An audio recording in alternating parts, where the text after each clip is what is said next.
Bueno, fíjense que a mí en lo particular no me gusta, y yo creo que ya se los dije, no me gusta hacer estas actividades de forma virtual, se pierde mucho la interacción. Lo comentamos ya en alguna ocasión en clases y la verdad es que se pierde mucho de, pues, del contacto y de la interacción que tenemos oportunidad de tener con ustedes en la clase, ¿verdad? Em, pero vamos a intentar que esto, pues, les sirva, les funcione y además, pues, quede como evidencia ahí de nuestra labor, y si alguna vez alguien quiere volver a repasar alguno de los conceptos que vamos a comentar acá, pues, lo vuelve a ver, aunque ya sé que no lo van a volver a ver, pero está bien, yo lo voy a dejar ahí grabado. Perfecto. Mire, pues, la actividad de hoy es cómo saber cuál es el nivel de Doctor, evidencia que tiene un estudio. ¿Me escuchan? doctor, ¿Sí? ¿Estamos bien ahí? ¿Alguien le levantó la mano? habla Luisa, estoy aquí con Diego, es que no tengo mucho internet. No tenga pena, solo cierre su micrófono porque ya empecé a hablar yo. Ahí cerremos el micrófono Gracias. y si quieren en el chat, o bueno, solo que si hay alguna emergencia ahí o algo, pues me interrumpen, pero voy a dejar esto para el final, las preguntas y los comentarios, y vamos a tener tiempo para eso. Más tarde, recuerden que hay una actividad, todos los que, no es obligatoria, la verdad es que no es obligatoria, pero es una actividad buena que complementa lo que hemos venido trabajando sobre bioética y ese tipo de temática, pero bueno, es extra, o sea, yo creo que les puede servir. Si no tienen nada mejor que hacer, pues conéctense ahí y de repente les sirve algo de lo que platiquemos ahí en esa actividad, aprovechando que uno de los profesores de cirugía, pues, consiguió el enlace y el contacto para esta situación. Okey, pues bien, miren, fíjense que, cuando a uno le plantean en la clínica, o en un congreso, o en las mismas clases de medicina interna. Sí, fíjese que, bueno, los medicamento tal o la intervención X, o sea, y uno dice: "Bueno, pues está bien, me lo está diciendo el que se supone que es el experto, me lo está diciendo mi profesor", o sea, y uno no o sea, generalmente, ¿verdad? No tiende uno a poner en duda lo que le está diciendo, en este caso, una figura de autoridad. Yo sí insisto mucho con ustedes en clase de que, por favor, no se confíen, o sea, vayan y revisen y ni siquiera tienen que ir al otro lado, ahí en el celular ahora pueden ver ahí si lo que uno les está diciendo es cierto o no. Y pues uno se puede equivocar o estar desactualizado y tenemos derecho, o sea, es imposible ser experto en todo. Y por eso es bueno que ustedes revisen siempre que lo que les están diciendo, lo que les están proponiendo, la información que les están compartiendo para tomar una conducta o no tomarla o cambiar la conducta que ustedes ya tienen adoptada para una intervención, un tratamiento X, sirva o no sirva y cuál es el nivel de evidencia que tiene. Así que de esto vamos a hablar el día de hoy. Ustedes tienen un montón de recursos. Uno de los que yo más utilizo, y no es el único, pero es de los que más utilizo, es recurrir a la Librería Nacional o Biblioteca Nacional de Medicina de Estados Unidos, de los Institutos Nacionales de Salud. Es un recurso gratuito hasta el momento, ¿verdad? Porque pues ya el señor Trump ya dijo que quiere limitar esto también, pero bueno, hasta la fecha todavía sigue de acceso gratuito y sigue abierta para que pues cualquier persona que quiera acceder al archivo que tiene, que es un archivo muy grande de información biomédica, pueda pues encontrar información. Hay múltiples temas y pues solo tienen que meterse a la página y meter ahí lo que los palabras clave que quieren encontrar de lo que quieren encontrar. Otros recursos son, por ejemplo, Cochrane. Cochrane es una buena fuente de bases de datos, de estudios clínicos con buen nivel de evidencia.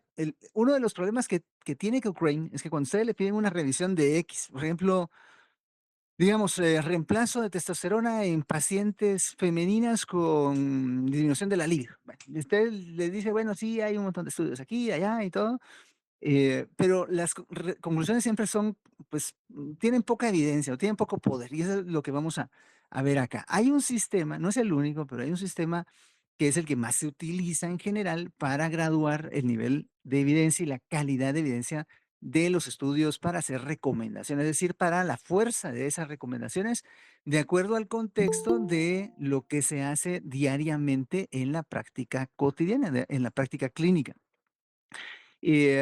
Aquí el sistema se llama GRADE y en lo que consiste es una serie de graduaciones de acuerdo al poder estadístico que tengan los diferentes estudios que sustentan una conducta. Vamos a adelantar acá. Aquí está. Generalmente esta clasificación se clasifica o se estipula en 4 grados o 4 tipos. El nivel más alto es el nivel A. Es el nivel en el cual hay un nivel, pues, hay una evidencia muy, muy confiable de que el efecto que uno está buscando o que uno documentó es verdadero y muy cercano a lo que sucede en la realidad, a lo que sucede en la población general. Ese es un nivel alto de evidencia, eso es lo que uno quisiera encontrar, siempre evidencia nivel A. La otra es una evidencia tipo B, pues que tiene un poder moderado para, digamos, de certeza, para adjudicar a un tratamiento, una intervención X, el efecto que uno quiere buscar. Pero, pues, es un buen nivel de evidencia también para tomar conductas.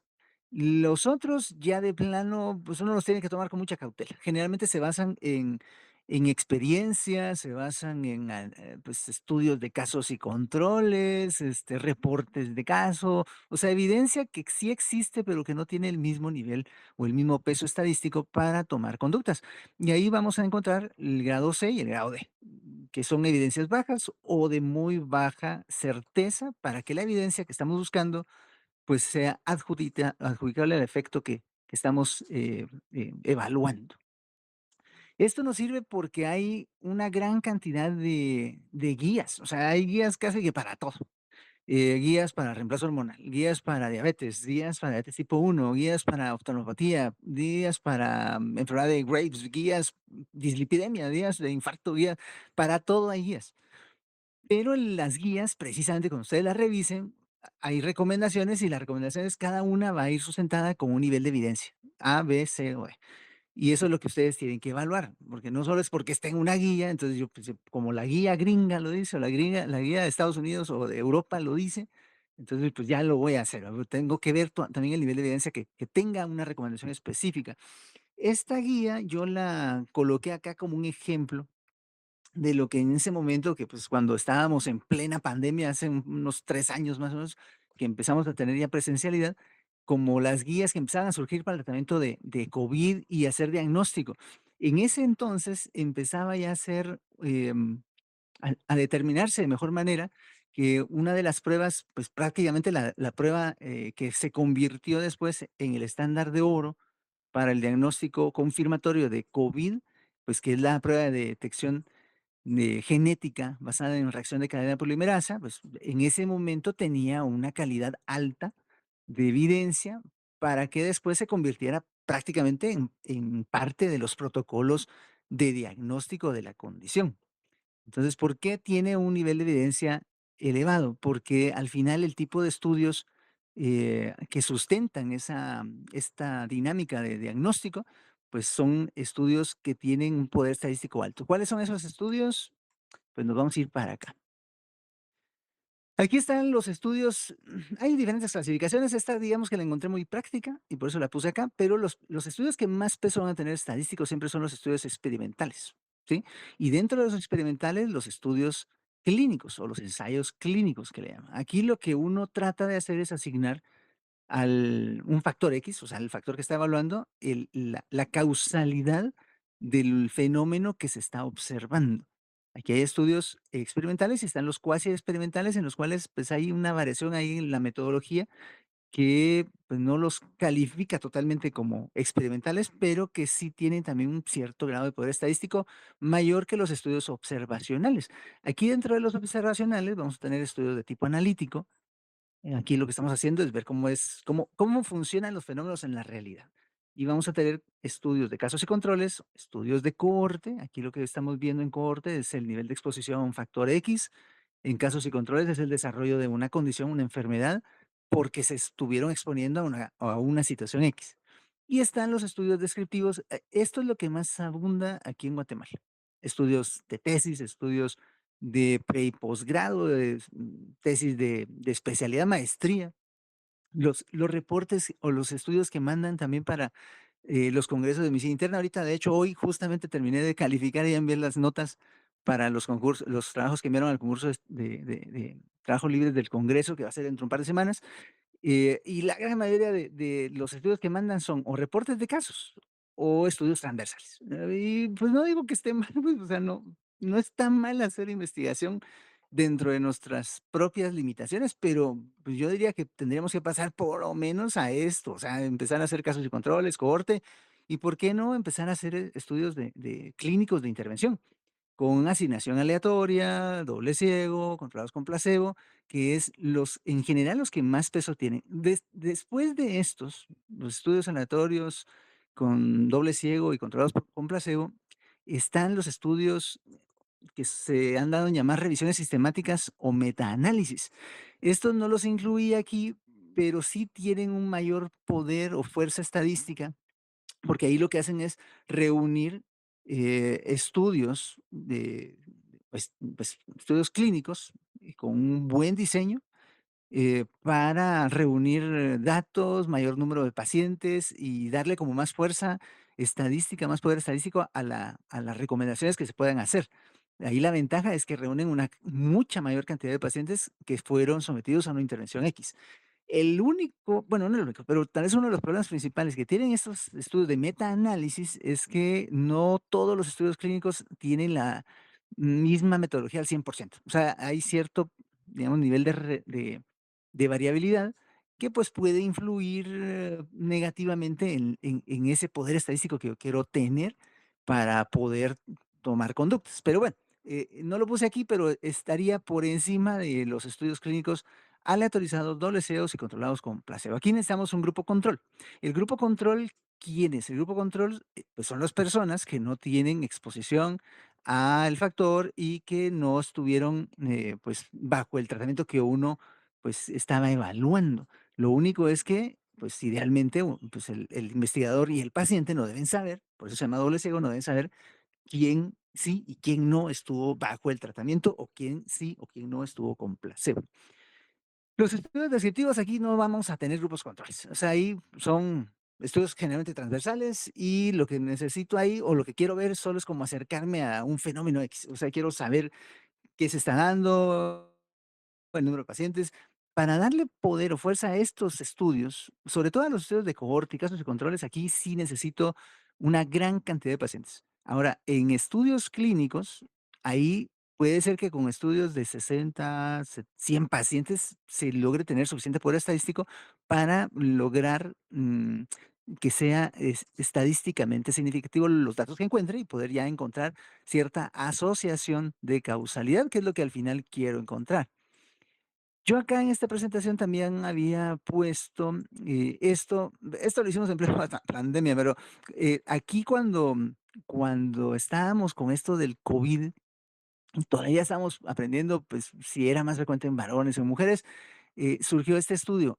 Aquí lo que se hace es solo describir, o sea, aquí no se hace ningún tipo de, intervención, solo es un estudio descriptivo, transversal, pero, ¿por qué es importante? Porque al final, en este centro, lo que hicieron fue, tomar a una serie de personas que estuvieron siendo evaluadas y seguidas para ver las diferencias que tenían a nivel de su cuadro clínico, sus síntomas, la presencia o no de anticuerpos y qué predomina en cada sexo. Por ejemplo, vemos que hay predominancia de ciertos síntomas y signos, sobre todo musculoesqueléticos, cefalea, pérdida del olfato y del gusto, más en mujeres que en varones. Y, en varones se hacía un poco más frecuente los cuadros, por ejemplo, de tipo urinario, el tener fatiga y cansancio constantemente, o sea, todo lo que sería como más el tema neurológico.